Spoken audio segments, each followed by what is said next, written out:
So we called Kenny Maxwell real quick, and he got down there. I mean, in like 30 seconds, and he started doing CPR on Papa, and he did it for about 10 minutes until the stuff got there, the ambulance got there, and man, he was gone in like the first 3 minutes, but he never stopped doing CPR on him, you know. But when the ambulance people got there, they took over, you know, and they put him in the ambulance, and they went all the way to the hospital with him, and they just kept doing CPR, you know, and I mean, he was gone, you know, as soon as he had the heart attack, he was gone just that quick, and I remember just standing there. I was a senior in high school. I just remember just standing there, just looking at him, you know, like I told you, now he was my best friend, you know. I was always over at Papa's house, and I remember I went to school that next day. I done missed so many days. I hated fucking school. I missed my limit every time. I don't know what these kids can miss these days, but when I was in school, you can miss 32 days a year. That's what it was, yeah. And I missed every one of them. 32 days. Damn. And I missed every one of them. It was only 10 days when I went to school. It's like that down here now, I think. But anyway, I missed all of them. And I remember going to school. I said, this is my senior year. I can't fail because of absentee. And I remember I went to my first period class. And man, I was just sitting there. And I was trying to hold it together. And I just started crying. And I got up. The teacher seen me by the time I got up. And she was standing up. She was by the board. And she just caught the knob of the door and just opened the door. And, you know, just opened the door for me. I remember I walked out. She told me to go into the office or something. And I went to the office. And that lady, she asked me what's wrong. And I told her my grandpa died yesterday. And she told me, she said, you don't need to be here. It's Becky Bridges. You probably know her, Bush. Yeah, I know who you're talking about. I remember big Becky Bridges. Well, she was the lady in the office. Yeah. And so she was, and I told her, I said, I can't go home because I can't miss no more class. And she told me, she said, baby, she said, I'll cover for you, I'll write you whatever kind of notes you need. And she called Mama for me to come up there and get me. But man, that's the first person I'd ever seen die right there in front of me. And I remember this 1 week before he died. He told me, see, we all got together over at Papa and Mama's house on Sunday. We ate Sunday dinner. And we always, me, Jesse Tail, Larry Jr., all them, you know, my brother, you know, we'd always go out and play basketball for about 3 hours out there. And I started riding with Jesse. He just got that little gold Grand Prix, you know. And I started riding with Jesse. You know? No, that gold Grand Prix. Yeah, Grand Prix. So, well, I started riding with Jesse. And me and Tail, I don't know, 97, I think. It was brand new. 98, something like that. So. They make a Grand Prix then? Mm-hmm. But I remember Papa telling me, he told me that he was so glad that me, Jesse, and Tail got so close, you know, because he told me, he said, for family, you know what I mean. He was just proud that his grandbabies, you know, were so close, you know. That's what my mama. You go ahead and tell your story. No, I'm done with it. I mean, but I always remember that. He told me he was so proud that me and Tail and Jesse that was so close, you know. Exactly. That's a great thing, man. Exactly. That's every Wednesday. My mom gets my brother's kids, my kids. She picks them up from school, and she does their homework, does this and that, and then she takes them to church. But she says that to her, she watches it. They have so much fun together. Yes. Like cousins do. Mm-hmm. And I think that is a thing that's gone in this world today. That's what I was thinking too. Yes. Yeah. It's not like that no more. No. Hell no, man. Yep. Yep. Kids ain't got that. They ain't that close anymore. Right. Look, me and my cousins, man, we were there every weekend, all the time. During the week, we were there. It didn't matter what was going on. I was picking them up from school. And we were always together. We're always together. That's right. It ain't like that now. That's good. Butch, how about you? What about me? You got cousins?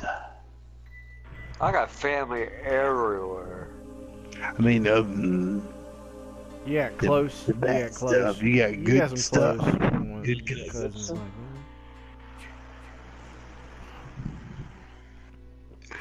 Well, I got a good sister. You're close and I got with a them growing bad up. sister. When you're growing up, though, I mean, we're talking about when you was growing up. You know, like how close we were. Not really. I had a rough life growing up. Yeah. That's rough. When you figure, well, I had open heart surgery when I was 14. What, really? I didn't know that. You never talked about that. Yeah. Man. Yeah, I had open heart surgery when I was 14. I was 13, but I was in the hospital on my birthday.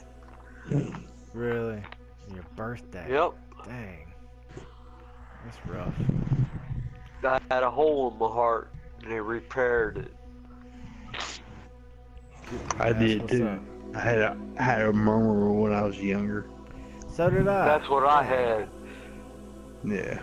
And I was trying out for the soccer team in junior high, and it had to go for the physical, Yeah, I had to and do they the same found thing. it. Yeah. And it turned out to be worse than it was supposed to be.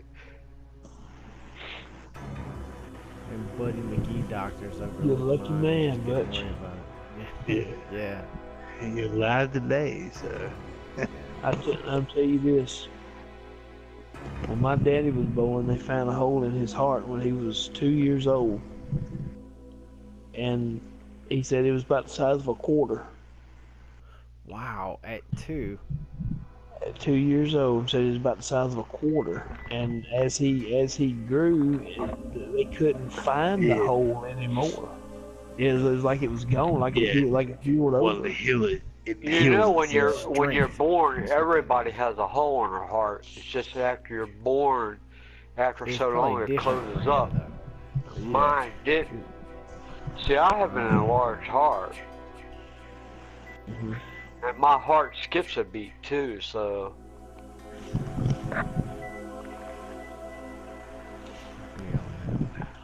They said about 4 months before my daddy passed, they said that he was at the doctor's office doing something, and they was checking him for something, and they said that they did a thing on his heart, and they said that they seen something, so they went back and they checked it again, and they checked it again.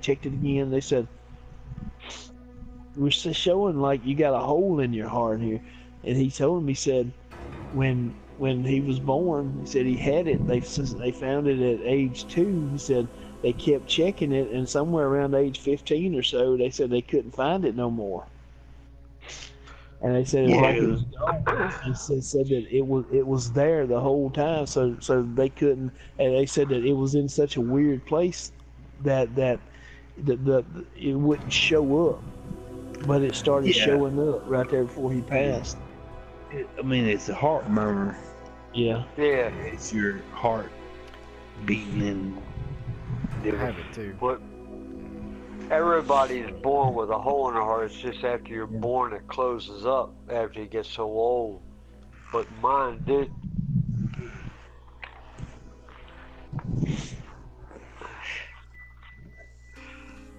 I think I got a little polypropylene patch in mine.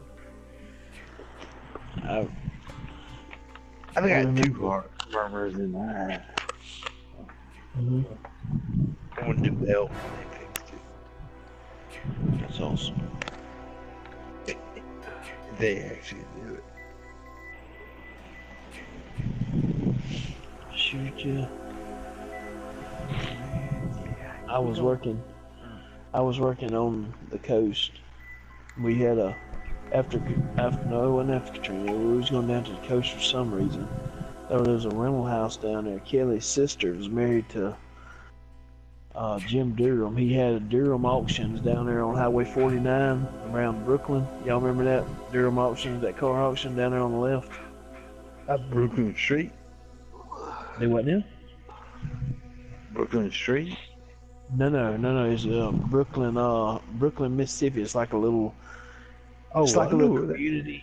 Yeah. Okay, well, yeah, well, down there on the left, there's a car auction down there now called Martin and Martin, I believe. Well, anyway, it used to be Durham Auctions, and anyway, so they had a bunch of rental houses under their name, and we went to the coast to work on the rental house, and we were staying on their 69-foot boat that they had down there. So we'd work in the house, then we'd go stay on that boat. It was nice, the kitchen, everything, 2 bedrooms, all kinds of My stuff. kind of boat. So man, it was awesome. And I remember I didn't want to leave my truck in Hattiesburg, for a week. So I'd always get somebody to drop me off, and Daddy took me up there. He took me up there, and I remember he told me when he dropping me off, he got out the truck and he met Kelly, and all that good stuff. And he turned around, he told me, he said, all right. He said, I'll see you when you get home. I said, all right. He said, bye. I said, bye. That next night, I got a call around 3:30 in the morning, and he had a heart attack, and he had died. So the last thing I got to say to him was bye. And how you feel, dude? I was there with my old lady when she passed. Sorry, Dave. Yeah, that's about the best that's the best you can hope for, man. You know. Dave, you okay? Yeah, I'm good. I'm good, man. I was holding my old lady's hand when she passed. Yeah. I was there to the end. Man, like you I should. had a It's lot. good to be there. I had a lot of shoulders you all needed. You just let me know. Good, man. So, man, it was rough. It's been almost 4 weeks now. My grandma passed. Almost feels like granddad too. You know, they were so close. That was a rough time Right. too, man. Somebody your whole life. It's, That's right. somebody's always there. They live there on the connecting family land. Everybody's there together, and That's man, right. that's something, man. I remember when I was a kid, I would run.